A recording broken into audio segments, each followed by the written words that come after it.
India गठबंधन ने लोकसभा चुनाव में अच्छा प्रदर्शन किया, जिसके बाद माना जा रहा था कि ये जोड़ी लंबी चलेगी। लेकिन यूपी उपचुनाव में सीटों के बंटवारे को लेकर पार्टियों में खूब मनमुटाव हुआ, जिसके बाद ये जोड़ी नहीं चल पाई।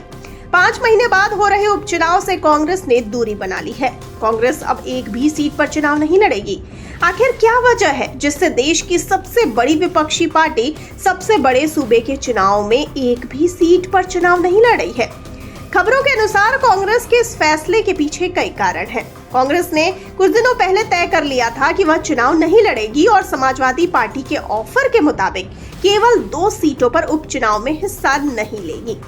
कांग्रेस ने ये फैसला इसलिए लिया क्योंकि जिन सीटों पर उसे चुनाव लड़ना था वहां विपक्ष का समर्थन कमजोर था। कांग्रेस ने शुरू में 4 सीटों की मांग की थी और बाद में कम से कम 3 सीटों की मांग रखी, जिसमें एक सीट फूलपुर या मझवा की थी।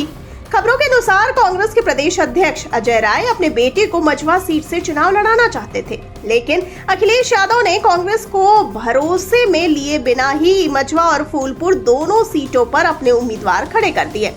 इससे पहले खबर थी कि कांग्रेस 5 सीटों पर उपचुनाव लड़ना चाहती थी। वहीं दूसरी ओर समाजवादी पार्टी ने कांग्रेस के लिए सिर्फ गाजियाबाद और खैर सीट देने की घोषणा की थी, लेकिन जब कांग्रेस को अपनी पसंदीदा सीटें नहीं मिली तो वो नाराज हो गई और कड़ा संदेश देने के लिए उपचुनाव न लड़ने का फैसला कर लिया। इस फैसले पर आखिरी मुहर तब लगी जब अखिलेश यादव और राहुल गांधी के बीच बातचीत हुई और कांग्रेस ने कहा कि 2 सीटों पर चुनाव लड़ने से बेहतर है कि वो चुनाव ही न लड़े।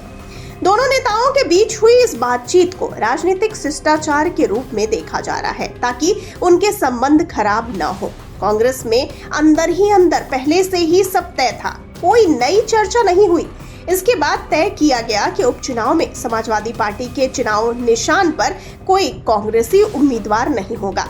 हालांकि दोनों दल भविष्य में गठबंधन की संभावनाओं को देखते हुए सब कुछ ठीक ही दिखाने की कोशिश कर रहे हैं।